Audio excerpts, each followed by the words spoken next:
दोस्तों नमस्कार, मैं एडवोकेट एसएल शर्मा अगेन हमारे यूट्यूब चैनल लीगल एक्सपर्ट में आपका स्वागत है।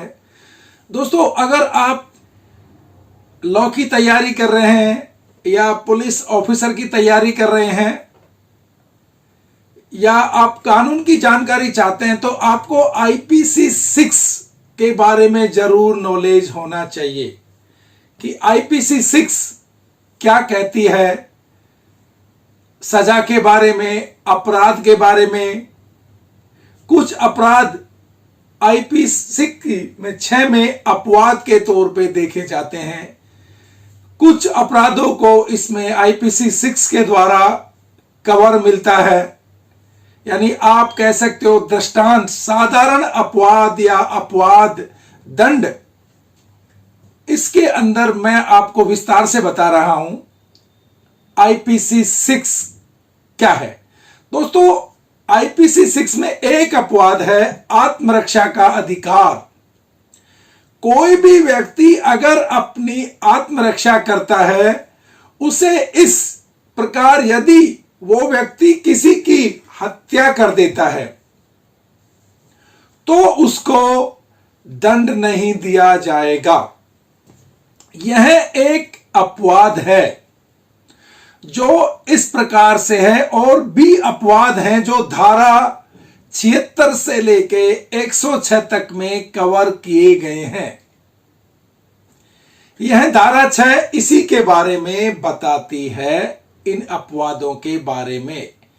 दोस्तों, इस संहिता की वे धाराएं जिनमें अपराधों की परिभाषाएं अंतर्विष्ट हैं, यह अभिव्यक्ति नहीं करती कि यदि 7 वर्ष से कम आयु के बालक से, चाहे वो लड़का हो या लड़की हो, उससे अगर कोई अपराध हो जाए, उससे अगर किसी की हत्या हो जाए तो उसे सजा नहीं होगी। जो 7 साल का बच्चा है, यदि किसी को धक्का दे देता है या उसकी धक्का देने से उसकी जान चली जाती है तो उस 7 साल के बच्चे को कोई सजा नहीं होगी। भारतीय दंड संहिता में लिखा है कि 7 वर्ष से कम आयु का बालक, शिशु से गलती हो जाती है तो वह बालक अपराधी नहीं है। अब आता दूसरा, मान लीजिए क्या एक पुलिस ऑफिसर वारंट के बिना खै को, जिसने हत्या की है, पकड़ लेता है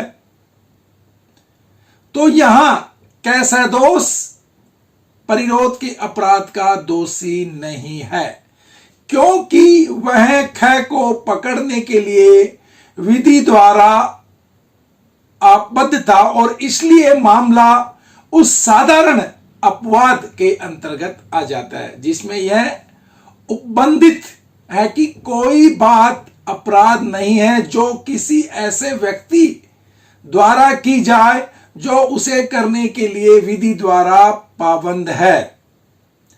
अगर बिना वारंट के पुलिस आपको गिरफ्तार करती है तो आपको कोई सजा नहीं होगी। ये अपवाद है किसी ऑफिसर के बारे में या किसी ड्यूटी वाले के बारे में।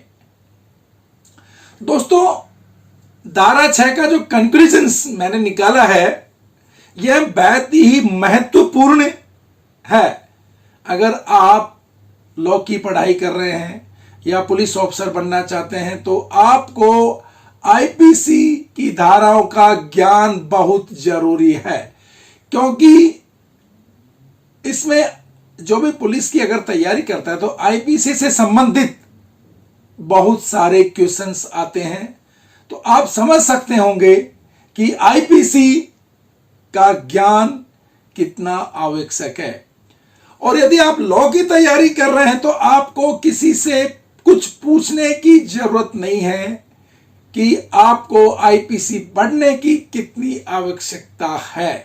यदि आप लॉ की तैयारी कर रहे हैं तो आपको आईपीसी की धाराओं किताब के अनुसार पढ़ने की जरूरत है या आप अपने हिसाब से भी पढ़ सकते हैं। आपको संपूर्ण धाराओं को समझने की बहुत ही आवश्यकता है। धारा 6 को आपको बिल्कुल आसान भाषा में समझने की कोशिश करें, किंतु यदि आप पूर्णतः किताबों पर निर्भर हो जाएंगे तो आपको काफी दिक्कतों का सामना करना पड़ता है, क्योंकि दोस्तों किताबों में आईपीसी की धाराओं को पूरी तरह कानूनी भाषा में लिखा गया है। इसलिए आपको किताबों के साथ साथ अपने हिसाब से भी तैयारी करनी चाहिए। दोस्तों आईपीसी 6 को सरल या उदाहरण से समझाने की जो मैंने आपको कोशिश की है वो आपको अच्छी लगी होगी। और भी अगर आपको धाराओं के बारे में पूछना है या समझना है तो आप हमें कमेंट्स करें या मेल करें, हम आपको इन धाराओं के बारे में जरूर बताएंगे।